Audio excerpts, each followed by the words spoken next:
Well, hello, everyone. Jeff Ritchie from the Office of Sponsored Programs here. Getting started in writing grant proposals can feel like you're standing at the foot of Mount Everest and you're just wearing flip-flops. No way, you say to yourself, no way can I climb this particular mountain. Well, the good news is, here at Hamilton, you don't have to do it alone. You have colleagues who've been to that mountaintop, and you also have, well, me, the Office of Sponsored Programs.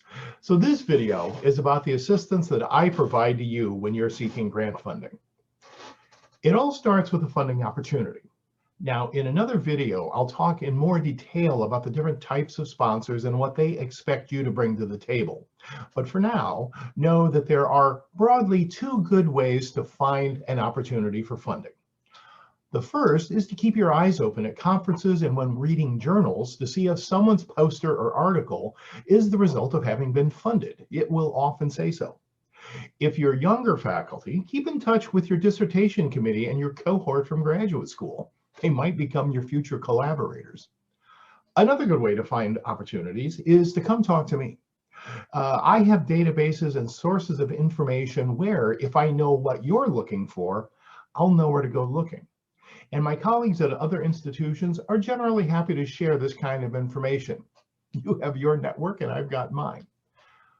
So once we identify a funding opportunity, my next step is to determine A, is Hamilton College an eligible applicant for this opportunity? B, are you, the faculty member, eligible to serve as the principal investigator or program director?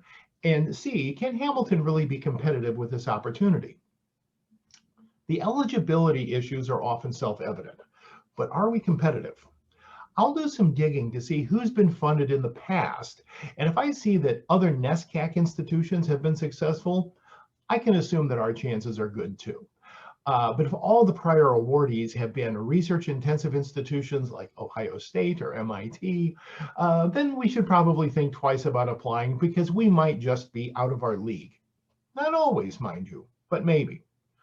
So we found an opportunity and we think we can be successful. What's next? The next thing that I'll do is read the funding opportunity announcement carefully, and you should too. What am I looking for? The first thing that I'm looking at are the deadlines. Most opportunities are at least annual, so if we're past the deadline this year, we can prepare for next time. I recommend a minimum of 60 days to put together a good grant proposal. Look, you're busy, you've got students, give yourself plenty of time. One thing about deadlines is that there's always another one coming. The next thing that I pore over are the proposal preparation instructions. It's super important. A large number of unsuccessful proposals fail because the grantee simply didn't follow the basic instructions.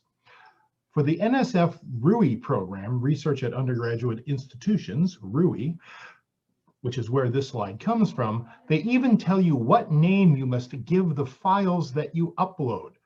I'm big on making checklists to make sure that we know exactly what's expected of us. Now, as I said earlier, I always look at who's been funded recently. It helps to know that Hamilton can be successful. Now, as you look at this slide, there's our friends from Amherst, and then there's Macalester out in Minnesota, one of our peer institutions, so we know this opportunity might be good for us. Finally, almost every sponsor gives some indication as to how they'll evaluate a proposal. They don't want to waste their time or yours, but mostly theirs, getting proposals that aren't responsive to their needs. So just as you might give students a grading rubric, sponsors will provide review criteria. I pay close attention to that because they're really telling you how they're going to evaluate you. I can assist with your proposal in other important ways. One way is to find successful proposals that have been submitted by others. If you've never written one before, it's good to have a guide as to the general content.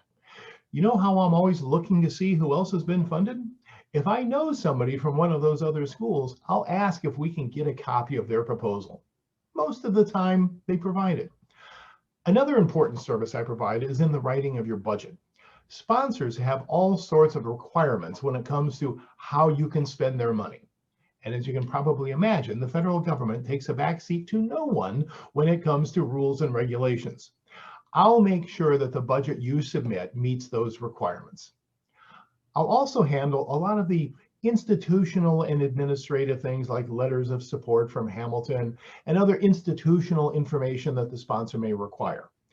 And when it comes to submitting to most federal agencies, I'm the authorized organizational representative, the AOR for Hamilton College. And after a final review of your proposal to make sure everything is in there, I'm the person who clicks the submit button. So even though writing grant proposals can seem intimidating, you've got friends here at Hamilton who can help you through. If you have questions, just give me a call or send me an email. Thanks for watching.